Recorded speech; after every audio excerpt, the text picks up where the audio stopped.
ನಮಸ್ತೆ ವೀಕ್ಷಕರೇ, ನಾನು ಈ ದಿನ ಮೈಸೂರು ಪಾಕ್ ಮಾಡೋದು ಹೇಗೆ ಅಂತ ತೋರಿಸ್ಕೊಡ್ತಾ ಇದ್ದೀನಿ.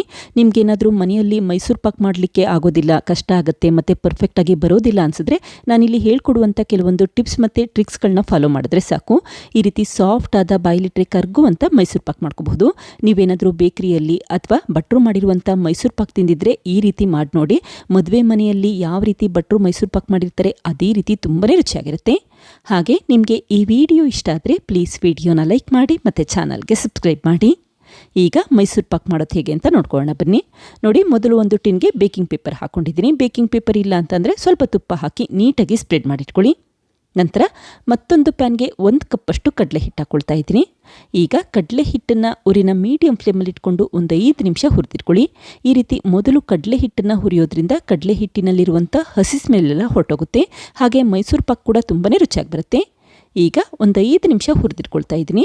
ನೋಡಿ, ಈ ರೀತಿ ಕಂಟಿನ್ಯೂಸ್ ಆಗಿ ಮಿಕ್ಸ್ ಮಾಡ್ಕೊಳ್ತಾನೆ ಇರಿ. ಆವಾಗ ಕಡಲೆ ಹಿಟ್ಟು ತಳ ಹಿಡಿಯೋದಿಲ್ಲ ಮತ್ತು ಬಣ್ಣ ಕೂಡ ಬದಲಾಗೋದಿಲ್ಲ. ನೋಡಿ, ಈ ರೀತಿ ಪ್ಯಾನಿಂದ ಕಡಲೆ ಹಿಟ್ಟು ಬಿಡಲಿಕ್ಕೆ ಶುರುವಾಗುತ್ತೆ. ಆವಾಗ ಚೆನ್ನಾಗಿ ಹುರಿದಿದ್ದೀವಿ ಅಂತ ಅರ್ಥ. ತಕ್ಷಣವೇ ಸ್ಟವ್ ಆಫ್ ಮಾಡ್ಕೊಳ್ಳಿ. ಈಗ ಸ್ಟವ್ ಆಫ್ ಮಾಡಿದ ನಂತರ ಈ ಹುರಿದಿಟ್ಟಂಥ ಕಡಲೆ ಹಿಟ್ಟನ್ನು ಜರಡಿ ಮಾಡ್ಕೊಳ್ತಾ ಇದ್ದೀನಿ. ಕಡಲೆ ಹಿಟ್ಟು ತಣ್ಣಗಾಗೋದೇನು ಬೇಡ, ಬಿಸಿ ಇರಬೇಕಾದ್ರೇ ಜರಡಿ ಮಾಡಿಟ್ಕೊಳ್ಳಿ. ಈ ರೀತಿ ಜರಡಿ ಮಾಡ್ಕೊಳ್ಳೋದ್ರಿಂದ ಕಡಲೆ ಹಿಟ್ಟಿನಲ್ಲಿ ಸಣ್ಣ ಪುಟ್ಟ ಗಂಟುಗಳಿದ್ರೆ ಅದೆಲ್ಲ ಹೊಟ್ಟೋಗುತ್ತೆ. ಮತ್ತು ಮೈಸೂರು ಪಾಕ್ ಮಾಡಬೇಕಾದ್ರೂ ಕೂಡ ಕಡಲೆ ಹಿಟ್ಟಿನ ಮಿಶ್ರಣದಲ್ಲಿ ಗಂಟುಗಳಾಗೋದಿಲ್ಲ ಮತ್ತು ಪರ್ಫೆಕ್ಟಾಗಿ ಮೈಸೂರು ಪಾಕ್ನ ಮಾಡ್ಕೋಬಹುದು. ನೋಡಿ, ಈ ರೀತಿ ಸಣ್ಣ ಪುಟ್ಟ ಗಂಟುಗಳಿದ್ರೆ ಅದನ್ನು ಕೈಯಲ್ಲಿ ಒಡೆದು ಈ ರೀತಿ ಮಿಕ್ಸ್ ಮಾಡಿಕೊಂಡು ನಂತರ ಜರಡಿ ಮಾಡಿಟ್ಕೊಳ್ಳಿ. ಈಗ ಜರಡಿ ಮಾಡಿಟ್ಟಂಥ ಈ ಕಡಲೆ ಹಿಟ್ಟನ್ನು ಹಾಗೆ ಎತ್ತಿಟ್ಕೊಳ್ತಾ ಇದ್ದೀನಿ. ನಂತರ ಉಪಯೋಗಿಸ್ಕೊಳ್ಳೋಣ. ಇದೇ ಸಮಯದಲ್ಲಿ ಮತ್ತೊಂದು ಪ್ಯಾನ್ಗೆ 1.5 ಕಪ್ಪಷ್ಟು ಸಕ್ಕರೆ ಹಾಕ್ಕೊಳ್ತಾ ಇದ್ದೀನಿ. ನಂತರ ಅದೇ ಕಪ್ಪಲ್ಲಿ ಅರ್ಧ ಕಪ್ಪಷ್ಟು ತಣ್ಣೀರು ಉಪಯೋಗಿಸ್ಕೊಳ್ಳಿ. 1 ಕಪ್ಪಷ್ಟು ಕಡಲೆ ಹಿಟ್ಟಿಗೆ ಈ ರೀತಿ 1.5 ಕಪ್ಪಷ್ಟು ಸಕ್ಕರೆ ಉಪಯೋಗಿಸಿದ್ರೆ ಸಾಕು. ಪರ್ಫೆಕ್ಟಾಗಿ ಮೈಸೂರು ಪಾಕ್ನ ಮಾಡ್ಕೋಬಹುದು. ಈಗ ಉರಿನ ಮೀಡಿಯಂ ಫ್ಲೇಮಲ್ಲಿ ಇಟ್ಕೊಂಡು ಸಕ್ಕರೆನ ಕರಗಲಿಕ್ಕೆ ಇಟ್ಟಿದ್ದೀನಿ. ಒಂದು 10 ನಿಮಿಷದಲ್ಲೆಲ್ಲ ಸಕ್ಕರೆ ಪಾಕ ಬಂದ್ಬಿಡುತ್ತೆ. ಈ ರೀತಿ ಒಂದ್ಸರಿ ಮಿಕ್ಸ್ ಮಾಡಿಟ್ಕೊಂಡು ಈ ಸಕ್ಕರೆ ಪಾಕನ ಹಾಗೆ ಎತ್ತಿಟ್ಕೊಳ್ಳಿ. ನೋಡಿ, ಈ ರೀತಿ ಉರಿನ ಮೀಡಿಯಂ ಫ್ಲೇಮಲ್ಲಿ ಇಟ್ಕೊಂಡು ಸಕ್ಕರೆ ಪಾಕನ ಮಾಡ್ಲಿಕ್ಕೆ ಇಟ್ಟಿದ್ದೀನಿ. ಇದೇ ಸಮಯದಲ್ಲಿ ಮತ್ತೊಂದು ಪಾತ್ರೆಗೆ ಅರ್ಧ ಕಪ್ಪಷ್ಟು ಕೋಲ್ಡ್ ಪ್ರೆಸ್ಡ್ ಕಡಲೆಕಾಯಿ ಎಣ್ಣೆ ಅಥವಾ ಗಾಣದಲ್ಲಿ ಮಾಡಿಸಿರುವಂಥ ಕಡಲೆಕಾಯಿ ಎಣ್ಣೆ ಉಪಯೋಗಿಸ್ಕೊಂಡಿದ್ದೀನಿ. ನೀವಿಲ್ಲಿ ಅಡುಗೆಗೆ ಯಾವ ಎಣ್ಣೆ ಉಪಯೋಗಿಸ್ತೀರಾ ಅದೇ ಎಣ್ಣೆನೇ ಉಪಯೋಗಿಸಬಹುದು. ಇದೇ ರೀತಿ ಕಡಲೆಕಾಯಿ ಎಣ್ಣೆನೇ ಉಪಯೋಗಿಸಬೇಕು ಅಂತೇನಿಲ್ಲ.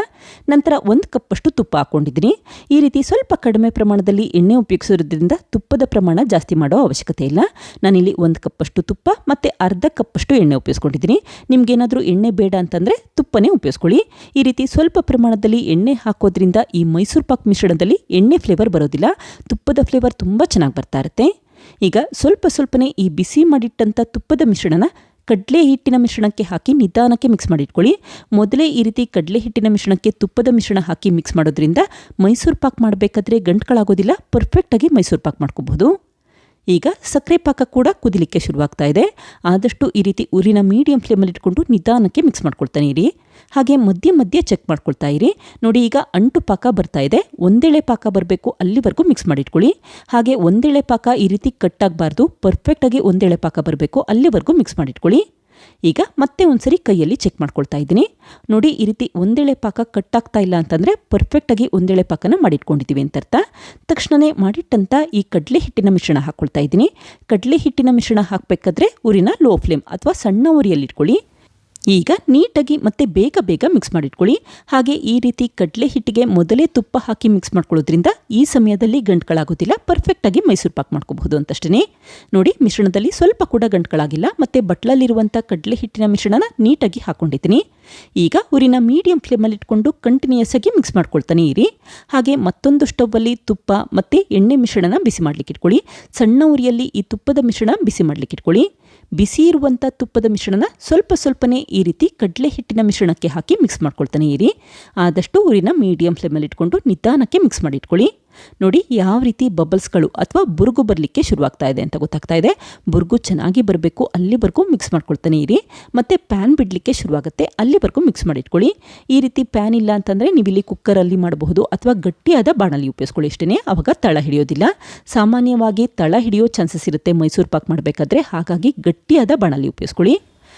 ನೋಡಿ ಈಗ ಮತ್ತೆ ತುಪ್ಪದ ಮಿಶ್ರಣ ಹಾಕ್ಕೊಳ್ತಾ ಇದ್ದೀನಿ. ಬುರುಗು ಕಡಿಮೆ ಆಗಬಾರ್ದು, ಉಬ್ಲಿಕ್ಕೆ ಶುರುವಾಗಬೇಕು, ಅಷ್ಟು ಪ್ರಮಾಣದಲ್ಲಿ ತುಪ್ಪ ಮತ್ತು ಎಣ್ಣೆ ಮಿಶ್ರಣ ಉಪಯೋಗಿಸಿದ್ರೆ ಸಾಕು.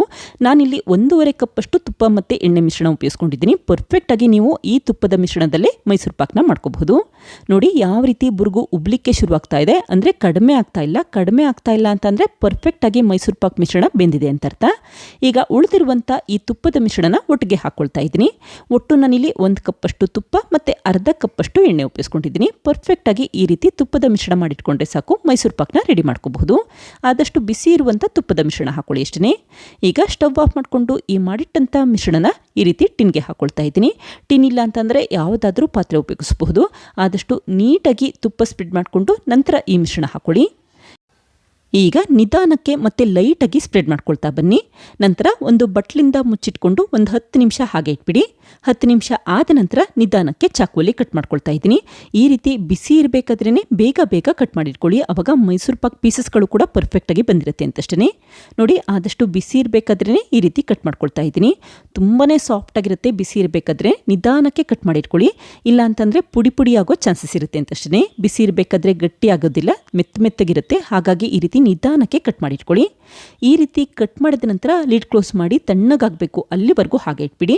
1 ರಿಂದ 2 ಗಂಟೆ ಕಾಲ ಹಾಗೆ ಇಟ್ಬಿಡಿ, ಆವಾಗ ಚೆನ್ನಾಗಿ ತಣ್ಣಗಾಗುತ್ತೆ. ಈಗ ನೋಡಿ 2 ಗಂಟೆ ಆಗಿದೆ, ಮೈಸೂರು ಪಾಕ್ ಕೂಡ ತಣ್ಣಗಾಗಿದೆ. ನಿಧಾನಕ್ಕೆ ಈ ಟಿನ್ನನ್ನು ಒಂದು ಪ್ಲೇಟ್ ಮೇಲೆ ಉಲ್ಟಾ ಮಾಡ್ಕೊಳ್ತಾ ಇದ್ದೀನಿ. ಈಗ ಬೇಕಿಂಗ್ ಪೇಪರ್ನು ಕೂಡ ನಿಧಾನಕ್ಕೆ ತೆಗೆದಿಟ್ಕೊಳ್ತಾ ಇದ್ದೀನಿ. ಬೇಕಿಂಗ್ ಪೇಪರ್ ಇಲ್ಲ ಅಂತಂದರೆ ಹಾಗೆ ಕೂಡ ನೀವು ಮೈಸೂರು ಪಾಕ್ನ ಸ್ಪ್ರೆಡ್ ಮಾಡ್ಕೋಬಹುದು. ನೋಡಿ ಮೈಸೂರು ಪಾಕ್ ಎಷ್ಟು ಸಾಫ್ಟಾಗಿ ಕಟ್ ಆಗ್ತಾ ಇದೆ ಮತ್ತು ಬಾಯಲ್ಲಿಟ್ಟರೆ ಕರ್ಗೋ ಹಾಗೆ ಇರುತ್ತೆ.